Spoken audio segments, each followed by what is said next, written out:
Mga kabayan, eto, magbigay lang tayo ng konting update kaugnay po sa nangyaring aksidente na kung saan ay kinasawi nitong si dating DPWH sa UC Cabral. Ito ay matapos kinumpirma ng isang residente na nakita niyang nakatambay sa gilid ng Cannon Road sa Tuba Benguet si dating Department of Public Works and Highways o DPWH Undersecretary Catalina Cabral kasama ang isang lalaki pasado alas 8 ng umaga nitong Huwebes, December 19. Ito ang araw at lugar kung saan natagpuang walang buhay ang dating kawani ng DPWH sa Bangin. Ayon sa kanya, hindi karaniwang tinatambayan ng mga turista ang lugar dahil kurbada at delikado ito. Aniya, tila nag-selfie at nagmamasid lamang ang dalawa. Panoorin natin ang naging pahayag ng naturang testigo. Nakaparada general na sasakyan sa dulo. Tapos ang may taong dalawa na babae at saka lalaki na ewan ko kung anong ginagawa doon, nagse-selfie siguro o ano. Nung i-scan ko yung mga Facebook, yun naman, sila rin yung nakita ko doon. Pasado anong oras po? Mga 8 and up. Pabalik-balik po sila, matagal sila doon.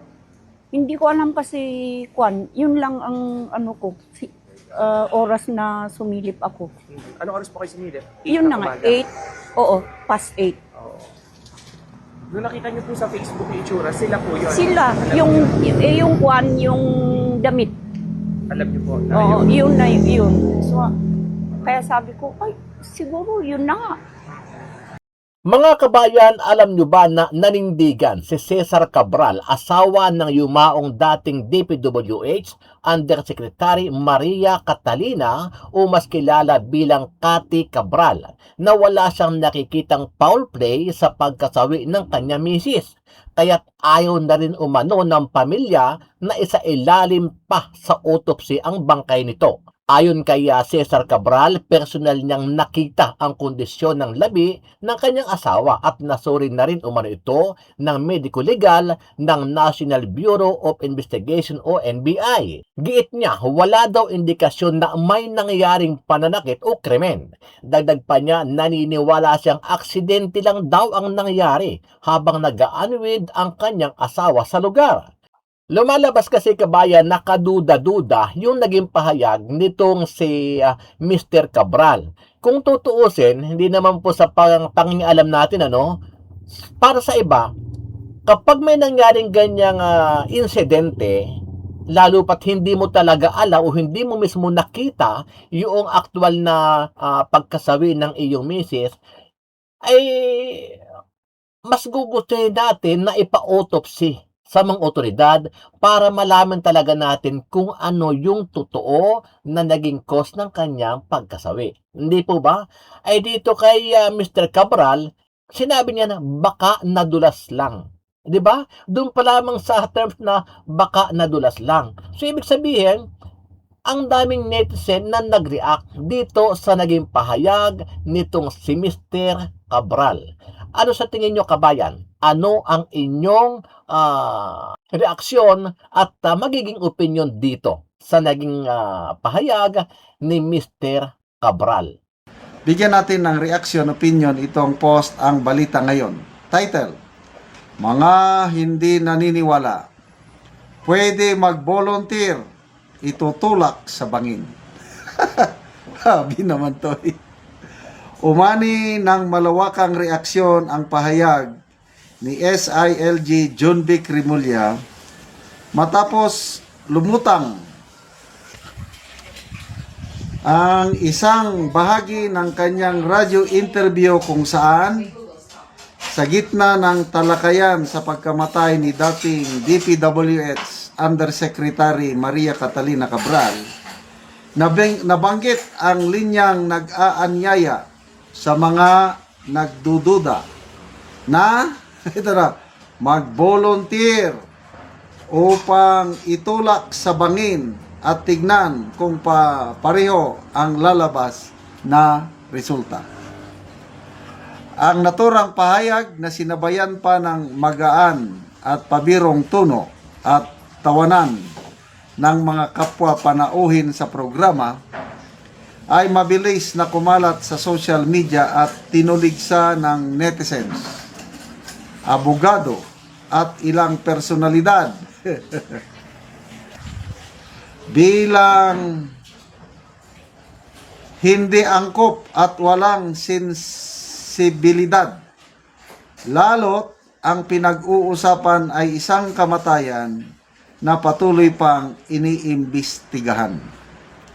Sa panayam, ipinapaliwanag ni Remulla ang mga naunang detalye ng kaso, kabilang ang blunt force trauma, tinatayang 30 metrong pagbagsak at batuhing terrain bilang paliwanag kung bakit consistent umano sa aksidente ang natuklasan. Gayunman, ang banat na mag-volunteer at itulak ang mas tumatak sa publiko kaysa sa technical na paliwanag ng kalihim. Kung di sila naniniwala, pwede naman sila mag-volunteer. Itulak namin doon para makita nila kung pareho talaga ang lalabas doon, di ba? Hindi ko masyadong kakilala itong John Vic Remulla. Ngayon ko lang nakikilala yung tunay niya na style. Palabiro. Kasi nga, nung kasagsagan ng bagyo, kailan ba yun? May habagat, bagyo. Tapos nag-a-announce siya, mga abangers. Abangers. Sa kanyang official Facebook page ng DILG Secretary. Official yan na, hindi private. Pabiro ang dating. So, binatikos siya doon. Binatikos siya. Abangan nyo ang bagyo. Parang gano'n. Kalamidad na nga. Tapos, gagawin pa ng pabiro. Binatikos. Ganon daw siya talaga. Style niya na yun. So, itong kanyang statement na ito, ganon din yung natural niyang pabiro ba? Kailan, depende kasi ang dating sa biro. Pero pwede mag-volunteer kayo at itutulak namin kayo sa bangin para makita ko. Masamang biro po yun. Kaya hindi mo masisi ang mga netizens na mag-react at tuligsain. Okay. So, I don't know kung magbabago ba siya. Ano ba ito? Marami na akong nababasang post na parang willing siyang kakandidatong presidente o hindi naman willing. Siya talaga ang napipisil ng Marcos administration na kakandidato sa 2028. Kasi wala namang iba eh. To me, sa lahat ng alyado ng Marcos administration, siya na ang pinaka the best. Although, not ibig sabing mananalo. Pinaka the best among them. Romualdez, wala na eh. Sino pa ba? Si Tulfo, Rapi Tulfo, hindi naman nila kaalyado. Paiba-ibang ko nun. So, Junbic. So, kung ganito ang style ni Secretary John Vic Remulla, pag hindi siya nagbago, wala. Maraming matu-turn off sa kanya. At siguradong kolelat siya sa eleksyon pag ganitong style. Parang style kanto boy, yung mga ganyang yung biro na ganyan. Sinong may loko-loko ba na mag-volunteer tapos itulak? Talagang out of place yung ganyang biro. Kaya pag-isipan nila maigi, pag may plano sila sa 2028, dapat maging maingat. Wag na yung in fairness sa kanya, meron siyang very confident sa sarili. Kaya nga nung mga rally, ako ganun siya. Tapos, wala kaming sasantuhin. Aaristuhin namin yun, ikukulong, mga ganon.